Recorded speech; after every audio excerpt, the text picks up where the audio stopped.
Hello everyone. आज हम सीखेंगे knowledge of fabric. Knowledge of fabric मतलब कपड़े के बारे में जानकारी। क्योंकि जब हम कपड़ा कटिंग करेंगे तो उससे पहले हमें पता होना चाहिए कि कपड़े में क्या क्या चीज़ें हैं और क्या नहीं। जैसे कि हम कपड़ा ले रहे हैं लेकिन उसमें हमें ये चीज़ पता होनी चाहिए कि कपड़े की चौड़ाई क्या है, कपड़े की लंबाई क्या है। तो वो लंबाई और चौड़ाई हम किस तरीके से देखेंगे। कहीं ऐसा तो नहीं हम शॉप पे गए और बोला हमने कि 2 मीटर दे दो, लेकिन हमें पता ही नहीं है कि भाई 2 मीटर किधर से निकलता है। तो कभी हमें शॉप वाला ऐसा बोले कि भाई यहाँ से हमने लंबाई ली थी कि भाई यहाँ से चौड़ाई ली थी। तो उसके लिए आज हम लेंथ और विड्थ, लंबाई और चौड़ाई सीखेंगे कपड़े में कि कहाँ से हमारी लंबाई रहती है और कहाँ से हमारी चौड़ाई रहती है। तो सबसे पहले हम लेंथ देखेंगे। लेंथ मतलब के लंबाई। लंबाई में हमारे पास क्या रहता है कि भाई लंबाई तो हम एक दिमाग में हमारा ऐसा रहता है कि भाई जो कपड़ा ज़्यादा से ज़्यादा है वो हमारी लंबाई है। लेकिन नहीं, ऐसा नहीं है। जहाँ से ये धारी होगी इसे हम सेल्वेज बोलते हैं। ये धारी जिधर होगी वो कपड़ा वहां से हमारी लंबाई का कहलाएगा कि भाई ये हमारी लेंथ में है। फिर वो चाहे हमारा इतना सा ही टुकड़ा क्यों ना हो, लेकिन ये क्या कहलाएगा कि ये इतनी ही लंबाई है। कि भाई ये छोटा टुकड़ा है तो ये छोटे में इतनी ही लंबाई है, तो ये हमारा कुछ हो जाएगा कि भाई 10 इंच का टुकड़ा कहलाएगा। ये हम 1 मीटर में नहीं जाएंगे कि भाई, क्योंकि ये पना जो है, विड्थ जो है, ये तो काफी बड़ी है। तो ये हमारी लेंथ नहीं होगी। हमारी लेंथ जहाँ से सेल्वेज है वहीं से ही आएगी कि ये हमारी लंबाई है। जहाँ पे धारी है वो हमारी लंबाई आएगी, और जहाँ पे धारी नहीं है वो हमारी विड्थ, वो हमारी चौड़ाई कहलाएगी। अब चौड़ाई में हमारे पास क्या रहता है, जैसे कि बाजार में आपने सुना होगा कि भाई पना। पना मतलब कि चौड़ाई, और इसको ही हम विड्थ बोलते हैं। तो विड्थ में कैसे रहता है कि सभी फैब्रिक में अलग अलग आता है। जैसे कि हम अस्तर का लेने के लिए जाते हैं, लाइनर का लेने के लिए जाते हैं, अस्तर को हम लाइनर बोलते हैं, तो उसमें हम लेने के लिए जाते हैं तो उसमें क्या हो जाता है, 36 का मिलता है। 36 इंच मतलब कि ये जो फैब्रिक है इसका थोड़ा सा कम हो जाएगा, 36 इंच तक का। फिर हम नॉर्मल फैब्रिक लेते हैं तो उसमें आता है हमारे पास 42 से 44 इंच का, जो रेगुलर पन्ना में रहता है, रेगुलर विथ रहती है कि भाई। अब ये विथ से हमारा क्या होता है कि जैसे विथ हमारी कपड़े की बढ़ती जाती है ना, तो हमारे जो बनाना है ड्रेस में उसके हिसाब से हमारा रिक्वायरमेंट जो है वो कम होती जाएगी, क्योंकि हमारे पास उसके हिसाब से विथ जो है वो ज़्यादा है।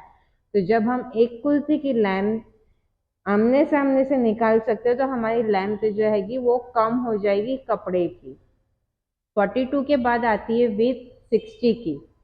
60 की विथ जो हैगी वो जेंट्स फैब्रिक में ज़्यादा यूज होती हैगी, जेंट्स झब्बे में।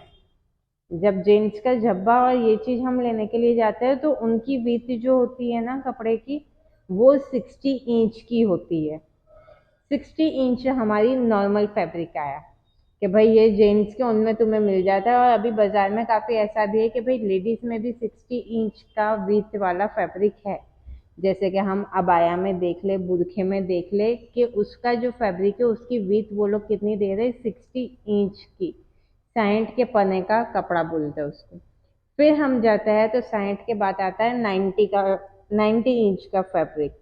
90 इंच का फैब्रिक हम कहाँ पे यूज करते हैं, तो ये आपने देखा होगा कि 90 इंच का फैब्रिक जो है वो हमें अपने बेडशीट, अब कर्टेन, पर्दे है, उसमें सब में मिलता है। कि ये सब 90 इंच का फैब्रिक हमें ड्रेस में नहीं बल्कि बेडशीट में और वो सब चीज़ों में मिलता है, लेकिन कहलाता तो फैब्रिक ही है वो भी। तो हमारे पास ये अलग अलग टाइप की विथ आती है। कौन सी विथ आएगी, एक जो है वो 36, 42 और 44। एक जो है वो 60 की है और एक जो है वो 90 की है। ये हमारी विथ रहेगी कपड़े की। ये अलग अलग टाइप की विथ आती है। अब लेंथ। लेंथ जितना तुम मांगोगे इतना तुम्हें लेंथ में मिल जाएगा, लेकिन लेंथ हमें किधर से देखनी है, जो धारी वाला भाग है उधर से।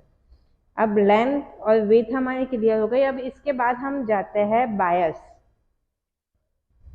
बायस ये इंग्लिश लैंग्वेज है, इसको हम उरेफ बोलते हैं, उरेफ कापड़।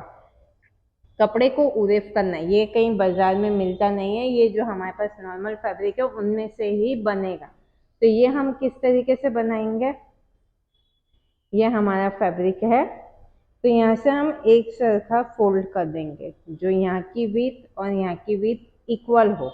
जैसे कि यहाँ से अगर 9 इंच है तो यहाँ से भी 9 इंच का है, तो ये इक्वली जब फोल्ड करेंगे हम, तो ये चीज़ हमारी बायस हो जाएगी, ये ज़्यादा स्क्रैच होगा।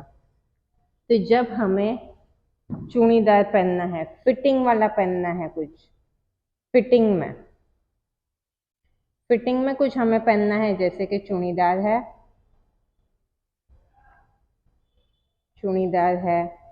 फिर फिटेड स्लीव है, कि जब ज़्यादा फिटेड स्लीव पहननी है तो उसमें हमें फोल्ड करने में कंफर्टेबल है, तो फिटेड स्लीव्स चूड़ीदार है। फिर घेर वाला फ्रॉक, जिसको हम बोलते हैं अम्ब्रेला फ्रॉक। तो ये सब में क्या होगा, तुम्हें बायस फोल्ड करना पड़ेगा, ये सब में हमें बायस फोल्ड करेंगे तो हमें इसकी अम्ब्रेला फ्रॉक में हमें घेरा अच्छा मिलेगा, क्योंकि जब हमने ये पूरे इसमें फोल्ड किया है तो यहाँ से हम घेर निकालेंगे। और ये चीज़ हमें जब फिटिंग में देनी है तो ये स्क्रैच ज़्यादा होता है, तो इससे हम पूरा दिन कंफर्टेबली पहन सकते हैं फिटिंग में। अदरवाइज हम स्ट्रेट में अगर फिटेड स्लीव्स और चूड़ीदार करते हैं तो उनमें फटने के चांसेस, पूरा दिन हम अनकंफर्टेबल रह सकते हैं, क्योंकि वो इतना फिटिंग में नहीं होता है, क्योंकि स्ट्रेट कपड़ा जो है वो कभी भी खींचाता नहीं है, स्ट्रेट कपड़ा कभी भी खींचाएगा नहीं। अब कभी हमारे पास धारी नहीं है तो मुझे कैसे पता चलेगा कि भाई ये जो चीज़ हैगी ये मेरी लेंथ में है या विड्थ में है। तो इसके लिए हमने एक ये छोटा सा कपड़ा लिया है, ये छोटा सा फैब्रिक है, इसमें मैं कैसे पता करूँगी कि ये लेंथ है और विड्थ है। तो ये मैं यहाँ से फोल्ड कर दिया, इसको जब मैंने इस तरीके से पकड़ा और ये खींचा है तो ये खिंचाएगा नहीं, तो ये मेरी लेंथ है। जब मैंने इसको ऐसे पकड़ के खोला है और मैं ये इसको खींच रही हूँ तो ये खींचा रहा है, तो ये मेरी कपड़े की विड्थ है, ये चौड़ाई है। तो जब हमारे पास धारी ना हो तो हम इस तरीके से कपड़े को चेक कर सकते हैं कि हमारा कपड़ा कौन सा लेंथ में है और कौन सा विड्थ में है। हमें ये चीज़ का खास ध्यान रखना चाहिए कि कपड़ा हमेशा फोल्ड हो तो लेंथ में ही फोल्ड हो, और लंबाई जो है हम लेंथ धारी वाले भाग से ही फोल्ड करके कुर्ती का डायग्राम ड्रॉ करें। Thank you all of you.